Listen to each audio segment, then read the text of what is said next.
11월 10일 아침을 여는 묵상, 하나님과의 일치, 그리스도의 복음을 전하는 하나님의 일꾼, 데살로니가전서 3장 2절 말씀. 거룩하게 된 이후에는 당신의 삶의 목표가 무엇인가를 말하는 것이 쉽지 않습니다.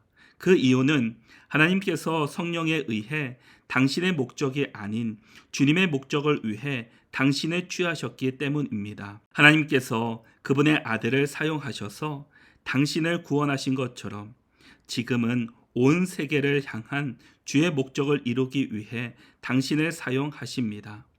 만일 당신이 하나님께서 나를 이러저러한 일로 부르셨다라고 하면, 당신 자신을 위한 위대한 일을 구한다면 당신은 당신을 사용하려는 하나님의 뜻의 장애물을 놓는 것입니다.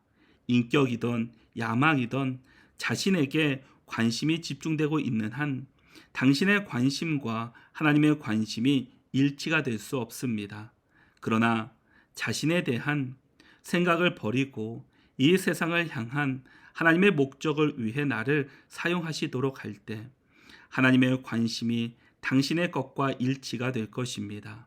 이후로 당신의 행로는 주님께 속한 것이므로 당신은 당신의 가는 길을 결코 이해할 수 없습니다.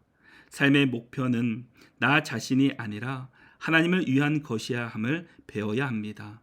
하나님께는 그분의 위대한 계획이 있으며 그분은 그 입장에서 우리를 사용하십니다.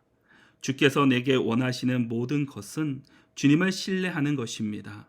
그러므로 절대로 주님, 이 상황은 내게 너무나 큰 마음의 고통을 줍니다 라고 말하지 마십시오. 이렇게 말하는 것은 하나님의 계획에 문제 덩어리가 되는 것입니다. 내가 원하는 것을 하나님께 아뢰기를 멈출 때 하나님께서는 더 이상 방해를 받지 않으시고 그분이 원하시는 바를 위해 나를 사로잡을 수 있습니다. 주님은 나를 낮추실 수 있고 높이실 수도 있습니다.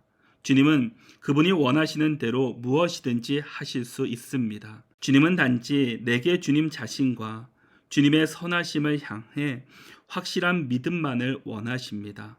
자기 연민은 사탄적인 것입니다. 자기 연민에 빠지면 이 세상을 향한 주님의 목적을 위해 쓰임받을 수 없습니다.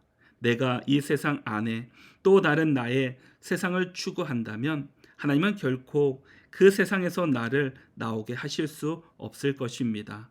그 이유는 나의 세상에서 나가면 위험에 처해질까 봐 두려워 떨기 때문입니다.